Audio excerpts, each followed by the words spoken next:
Hello, it's Steve Mills here. Welcome, everybody. Thank you for your time and thank you for being here on the Success in Table Tennis podcast. I set up the podcast not that long ago now. I think it's probably a couple of months. I think this is the sort of show number 11. I've interviewed several of the top players from my past, people like Des Douglas, Alan Cook, Dan Miller, who was the American number one. It was great to connect with him. And today I've got a gentleman who I've pretty much known since I was about, 16 or 17. So it's a few years ago.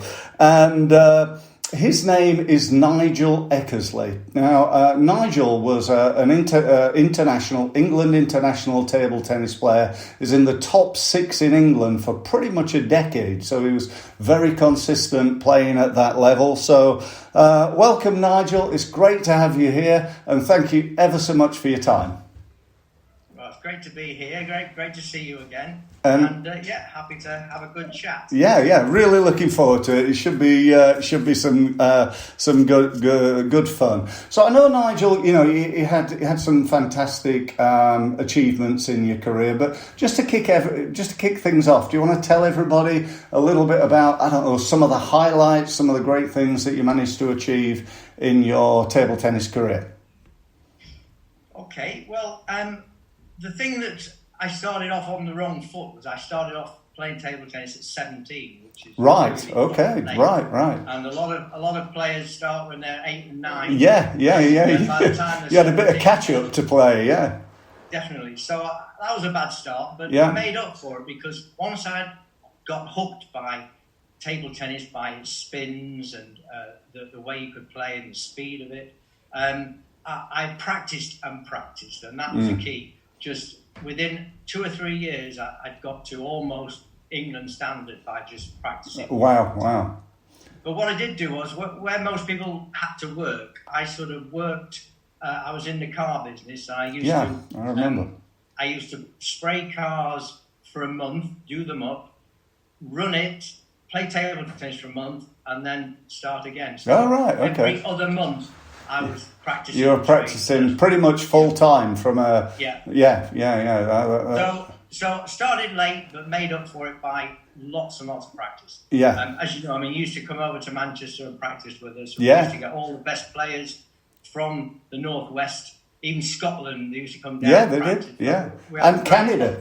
I remember, players joining us from Canada and Australia, all over the place, really. It was, everybody knew about Manchester YMCA. Yeah. But getting back to my sort of achievements, my best achievement was in 1982 playing in the Commonwealth Games in Bombay, which was some experience in itself. Yeah. And I won 2 gold medals, team event and mixed doubles with Joy Grundy. Uh-huh. And it was a fantastic tournament. And I lost to one player the whole tournament. Wow. So all through the team event, I only lost to the top Hong Kong player, who was an ex-Chinese player. But the worst thing was, the first round of the singles... You played in? Did you? And he was the same player style as me. He had anti-loop on the backhand, so he had a very dead rubber on the backhand. Yeah. Very spinny on the forehand. So he played just the same style as I did, but he was just that bit better. Yeah. And being ex-Chinese, they understand the game better than anybody. So I lost to him in the first round, but that meant I could just chill out and relax. Relax and watch the rest of the tournament. When I look back, I wished I'd had a chance in the singles, but he was the only player that I couldn't beat. But the key thing was, in the men's team event, I was actually the number 3 in the team. Okay. And in the quarter-final, semi-final and final, it was 4-4 each match, and I had to play the final. Wow. So 4-4 in every match. I won all 3 of them. And I won them all 2 straight. Right. Absolutely no problem, because the pressure was on both of us, but the one thing I was always good at. Yeah. Under pressure. I was just going to say, Nigel, I remember, you for me were like the consummate professional. I always thought, you know, there was no messing around with you. You know, when you were on the table, you were totally focused. Your practice ethic was so incredibly high, and your fitness as well. You're, you know, pretty much probably the fittest of all the table tennis players, I would suggest. But probably above that even was, you know, when I interviewed Des a few weeks ago, I said to him, you know, he very kindly mentioned, you know, how I'd taken him close so many times we played, you know, and I said to him, yeah, but you always found a way, Des, didn't you? You know, I remember, you know, when Des was nearly beaten by Graham Sandley in the English closed, and he always found a way. And you were the same. You were a bugger. You know, you'd always, you know, if it got to deuce in the fifth, and I'm stood watching you, I'm thinking, Nigel's going to win this, and 8 out of 10 times you probably did, and I think that's a real, you know, key to being successful. What do you think that comes down to? How you know, I do believe, and you know, you maybe back me up with this, that your conversion rate at tough times, you know, when the chips are down, or even when, you know, it is incredibly close, you won a lot of matches. Why? What do you think? Yeah. I know exactly why, because the two things that go together are physical fitness and mental strength. And if you become really fit, physically strong, it gives you a mental strength. Yeah. So because I used to spend so much time at the YMCA would practice 3 or 4 or 5 hours a day. And they had a gym upstairs. So when everybody went home, I went upstairs and did an hour's training in the gym. I can remember you dragging me round there. Well, do you remember they had an indoor running? I do indeed, yeah. And 44 laps was a mile. Okay, so can you imagine? So I used to come off the track lopsided, because you know you're going around so many corners. Yeah, it was only very small. It was like on the balcony, wasn't it? It was. You weren't allowed to do 20 one way and go back the other way. You had to go. It was always yeah. People would come up the stairs. Yeah, everybody had one leg longer than the other, didn't they? You couldn't go on your left side for half an hour and then go on the right side, which would have been great. Yeah. So I think I'm slightly lopsided. Yeah, I think I am. Yeah. But being concentrating on, I used to love training. It was never hardship. People say, you know, I don't like training, I don't want to get in the gym, but I just loved going in the gym, getting some weights, do some training. It was never heavyweight. I didn't ever want to be muscle bound. I just wanted to be toned up. Yeah. And that gives you mental toughness. Yeah. You know, the physical, especially when you do running as well. When you're running and you're absolutely exhausted, that extra 2 or 3 minutes pushes. When you're in a close competition at table tennis, you just and you're at the end, and you know you're in the final. It's 9 o'clock at night, and you've been playing for 2 days, and you're really really tired, and like everybody is, and that sort of gave you the edge. I remember, Nigel, I don't know whether you recall this, but I think the first time we ever spoke was at the South Yorkshire Open, and I just played Chris Rogers in the final of the juniors, the under 17s, and I think you played him in the final of the seniors. Chris had a really good tournament, getting, you know, as a young man, getting to the final of both. And I sort of nervously, I remember, came up to you and said, you know, would it be okay for us to have a practice? Because I think at the time I was like ranked, I don't know, 50 in England, and you were, you know, certainly probably around 6, 7, 5, something like that. I don't know. You know, I remember, you know, I think one of the best things that I ever did as far as getting me to that sort of high level was to surround myself with the best possible players that I could. You know, yourself, John Hilton, Dave Constance, and even players like Phil Bowen, you know, and so on. And, you know, I'm sure that if I'd have stayed practicing in Sheffield, where I was pretty much the best player anyway, I'd have never got to the level that I did. So I really do think, one of the things that, any juniors listening today should take from this is go and be the worst player in the room, basically, and work your blooming socks off to beat the guys who are better than you. I also think that the way we used to practice there, particularly, you and I used to go down and do drills and things from 9 till 12 and all that sort of stuff, and then in the afternoon it was pretty much games. But the way we used to practice, I'm sure you'll remember, was we played one game to 21, winner stops on. And when you're in a room with, people like yourself and John and others, it's blooming hard to stop on. And so it gets incredibly competitive. There's no niceties. There's, people would, it was almost, you were like, go on, every single point, it was like playing in the final of a tournament and you're only on a, Wednesday afternoon practice session. And I think that did us both good as well.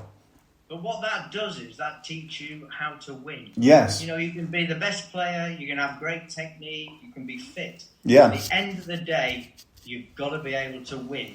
And win or stay on, although it was cruel for those that very rarely stayed on. Yeah. So they're sat down a lot. Yeah. But they're also watching and seeing how to do it. The win or stay on position was great because you fought for every game. You fought to stay on because you did. If you sat down, you're going to be down for an hour. You could there's literally. Always 6 or 7 or 8 of us waiting to play. Yeah. And then if you were down for an hour, you were thinking, how am I going to play? I hope he doesn't stay on. And it was a great grounding. But I can understand the few players that didn't quite make it. Because they didn't get a lot of time on the table. Well, you and John probably played more than anybody, didn't you? Without a doubt. Well, I think we did, and that kept us fit as well because we were playing so many matches. So it was, the YMCA. It's just sad that it's no longer there, but that was. It's gone, is it? All right, I didn't know. 20 years ago, they knocked it down and built a hotel. Oh, right. Because it was prime location. It was. Right in the centre of Manchester, wasn't it? Yeah. And they built a new YMCA, brand new one, about half a mile down the road. Okay. And when that finished, I never went to it. So I've never been to the new YMCA. No. The old one was just fantastic. Oh, it was like one of those. It was one of those places, wasn't it? It was like the place where Rocky Balboa went to the gym, wasn't it? It was like there was no frills, not a very nice place, bit of a smelly joint, and you got the old boys playing in the league matches and on their table, and then there was us there and some real characters as well that I'm sure we can remember, people like Jack Clayton and people like that. It really was, and as you say, it was like the place in the north of England, certainly, where all the best players sort of congregated and sort of practiced. So I wanted to ask you, this is all about, we're doing a bit of reminiscing, but ultimately the purpose of it is to really try to help, juniors and younger players who are wanting to, they're not finished yet. They want to raise their game, become better. Perhaps, one of them might one day become world champion. Who knows? And so I've always believed myself that if I'd only known back then what I know now, I could have been a lot better player. The training we did, the food that I ate, stuff like that. I was talking to Don Parker. Don, for anybody who's not aware, was a similar standard to Nigel, really top 6 player in England for many years, became England national coach, and he said, do you know, with the knowledge we had and the training we did and the coaching we had, we did really well, but it compared with what people know now, we're a long way behind, and I suppose that's the same in most sports, isn't it? Yeah, really? for sure.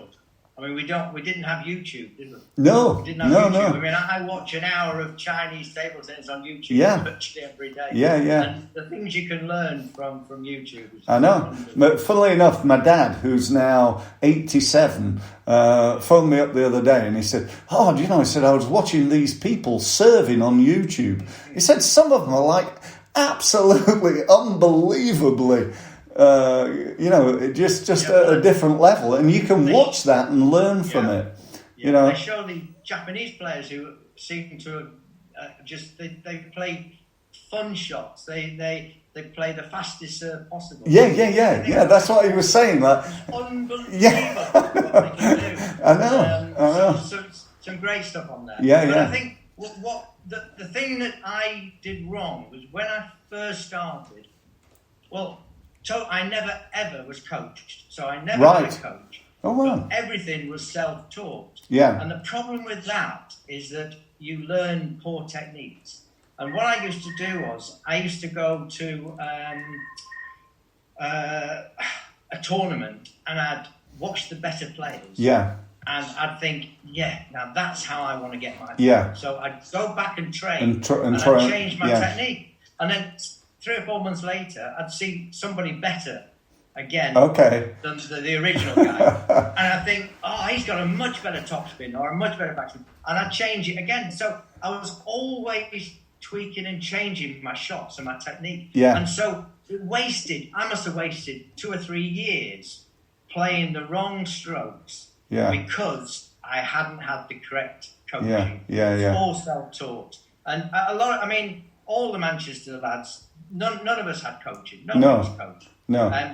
It seemed in London there were good coaches. But up north, there weren't coaches that you could think, they'd do me some good. No. And so I'd always suggest to the up-and-coming player that they get a really good coach. Who's fairly local, but who teaches them the right technique. Because the earlier you learn the correct technique, the farther you can get. Yeah. I'd also add to that and say try and get some, pretty much what hopefully they're doing now, get some advice from former players. There's a lot of really good, nice coaches. I'm not saying anything against them. They played at local league level and they've decided to become a coach and they're good and they're sincere and, great people. But they've not played at that elite level, and it's important, I think, to at least not necessarily have them as your coach, but to have them there as somebody you can talk to and advise. I'm actually advising a young guy at the moment down in Southampton who's a pretty good player. He's about 17. Jack, and he's potentially he could be a really good player. And I'm not his coach; he's got a coach. I've not got time to practice with him all day, but I do advise him, and I keep giving him tips, and he seems to like that, and he subscribes to this, so that's good. So he'll appreciate me mentioning him, and but I think it's a really important thing. Yeah. So I think getting a coach and getting the right technique, and then also you've got to have better players to play against. Yes. If you're playing with lesser players, it's too easy. You're not going to advance. Yeah. You need to be played not too better, not players that you just. You don't want to get hammered off the table, do you? No. You want somebody just that next level up. Yeah. That'll help raise you up. Yeah. And then as you get better, you need better practice. Yeah. But you can't substitute time on the table. No. I mean, you need to train, but you've got to have that time. Yeah. The more you practice, the better. There's no way around it, is there? There's no shortcut. No. I mean, you can have all the talent you want. I mean, you and I were reasonably talented players. I think you had lots of great touch and great serves and footwork and fitness and talent around that. But there's different types of talent, isn't there? I had speed. I was just naturally quick. I could take it early, and I played a very different game. But it doesn't matter what type of talent or how talented you are. You and I could probably name 20 players that were maybe more talented than you and I that never got anywhere near to our level because they didn't beat on their craft, did they? They didn't put the sort of time in, you know. And it's always the same. You see the most talented players can't put the work in. No, because they're talented. It's weird, isn't it? Yeah, it's weird. But you watch a talented junior, and they very rarely get through to the senior level. Yeah, and get to the same level because it's a different. You know, you've got to. It does take a different, thinking. It does, and it also there's that period of time. I think when you are young and like you're 15 or 16 and you're like top in England, and then all of a sudden you're 18 and you're like nowhere in England. You know, you're not in the top 100. You've got to start all over again, and that's what's tough. Yeah. But just getting back to for what is important for younger players coming please, as we talked upon the fitness side. The fitness is so important at this level now. And you watch some of the Chinese players, and they're unbelievable. They've got fantastic muscle tone. They're so quick. Everybody plays close to the table now, so you've got to be that much faster. But so you need to train away from the table. Yes. Not just on the table. No. So, you need to set an hour a day or whatever and train away from the table. Yeah. Whether it's light weights, whether it's running, whether it's flexibility, yoga, Pilates. Yeah. You need with table tennis, you need a bit of empathy. Yeah. You need the fitness needs to be across the board, not a specific fitness. No. And but then if you become really fit, then the mental aptitude comes along. You start becoming stronger. And the other thing is, when you see a player that you're about to play and you can tell they're not really that fit, that gives you the edge. You think, if it's a long game, I'm going to outlast them. I'm going to be stronger when it's close. And that is, I think, again, really important key for the younger player to improve. I totally agree. I think that's really powerful statement there. You've just got to, I often talk in business about raising your game, not necessarily your game of table tennis, but just improving what you do. And I always remember once listening to Ivan Lendl, and I've mentioned this before on the podcast, but it was such a powerful interview. And somebody said to him, why was it that he'd been number one in the world longer than anybody ever had? That was back in the day, obviously before Federer and Nadal turned up. What was the difference between him and everybody else? And he said every day since I was 8 years old, I've done far more than anybody else could possibly expect. I don't compete with other people. I compete with the best I could be. And I remember that from like 10 years ago, him saying that. And if you could do that as a young player, just think, right, I'm going to do, if you train the same as everybody else, guess what? You get the same results, don't you? So you got to do more, Push yourself that bit more. Absolutely. I agree. Des was saying that one of the difference was that exactly what you've said, but the other point he made that the real top players, the players in the top 10, were all full-time professional players, and often the guys who were ranked 18, 20, people like that weren't full-time, and that was often the difference between absolutely.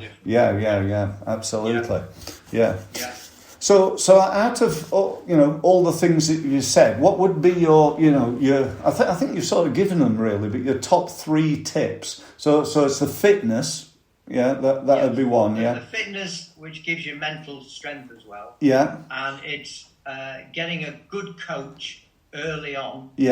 So that you've got the right technique. Because if you're practicing all day long or however many hours you put in, 2 hours, whatever. If you're practicing the wrong things, they're just going to get worse. So the technical side, you have to have the right technique. And I think that they're the most important thing. Also, the last thing is you need to get a better player than yourself to practice. With, yeah. And also these days when we were playing, there was lots of different styles. There were the twiddlers with the rackets. There was the defensive. There were top spinners. There were the hitters. Now it's all power. And off the bounce early, short little shots. Also, the other thing that's really different when I watch on YouTube is that most of the players now serve middle or long. Yes. There's very few. Timo Bowles is an exception, but there's very few that serve like we used to do, as tight as we could, as short as we could.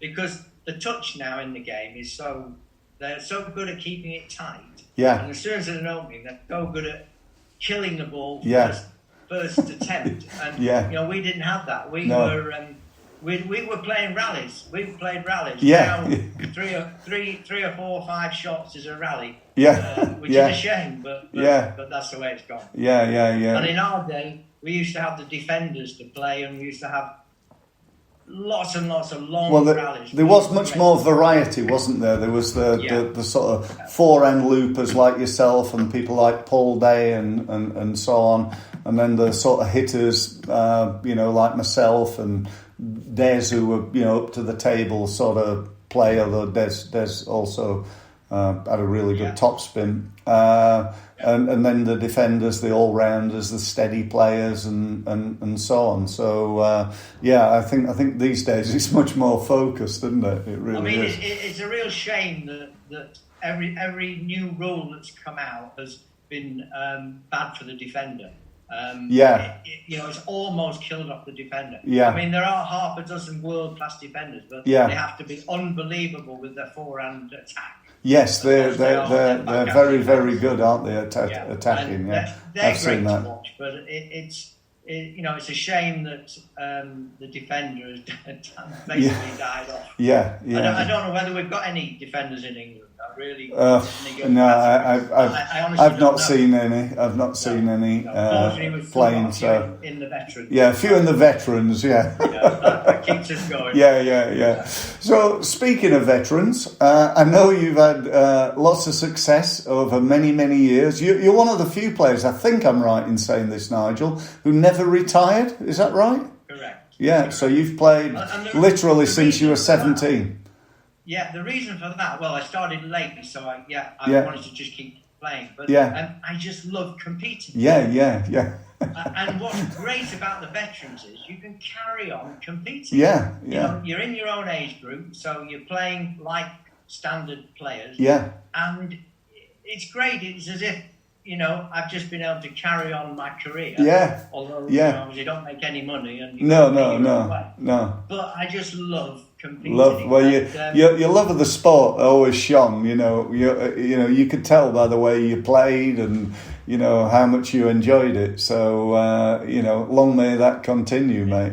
It's a passion. Absolutely. I'm 70 next year. Wow. So my goal is to win the World Championships in the veterans in the over 70s. Over 70s. It sounds wicked and it sounds as if that's not much of a big deal. But when you actually it's unbelievable. The standard in every age group is fantastic. I mean, it doesn't matter what age group, does it? If if you can say Nigel Eckersley, world table tennis champion, that's it, isn't it? I hope it's not in the 90s. I tell you what, I'm sure you'll still be trying if it is. Even if it's from the over 100s table tennis champion. I'm sure it will be before then. I'm sure it will. We were in Sweden for the Veterans World Championships 10 years ago, and they introduced the first over 100 competitor. Did they really? He was so miffed because there was only over 90s. There was no over 100. He obviously lost first round to a young 90-year-old. And he wasn't happy. But no. But there aren't many over 100s. But no, there can't be. There's a few over 90s. Are there? Yeah. Wow. It's remarkable, isn't it? And, long may it continue. I think it's brilliant that you're still playing. As you know, I'm back playing. I literally didn't play for 30 years, but I decided, a little bit like you, I thought, I'm coming up to 60.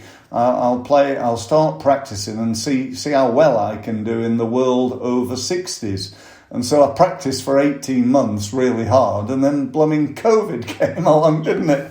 So it all got cancelled. So I spent 18 months training really hard. Sorry? Just start again. Yeah.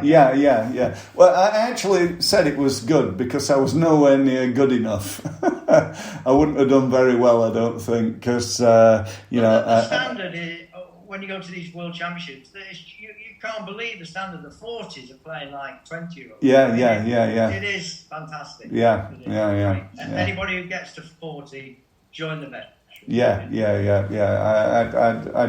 I'd agree with that. I've really enjoyed the few tournaments I've played, and I'm playing Southampton League and stuff like that, which I enjoy. And the two of us potentially going to get together in the over 60s National League. So let's hope that all goes ahead. Yeah. Anyway, I'll not take any more of your time. Thank you ever so much for joining us. Thanks for being an inspiration to me personally, right throughout my table tennis career. And let's hope we meet in the final, not in the over 70s, I'm far too young for that, but in a world final at some point, let's say.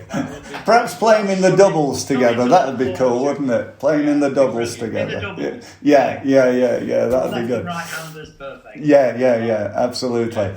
Okay, so thank you ever so much, Nige, and I'll just turn the program off, and thanks very much for listening, everybody. By the way, if you are listening and you want to get some more information, some more tips, I'm trying to get round everybody, all the guys that I used to know that got a wealth of experience, and I'm sure can really help you. So I'm going to be speaking to some other, real top international players and getting their sort of take on what it takes to be successful. So stay tuned. If you're not yet followed or subscribed to my podcast, then please do so. Success in Table Tennis with Steve Mills. Thanks very much for listening.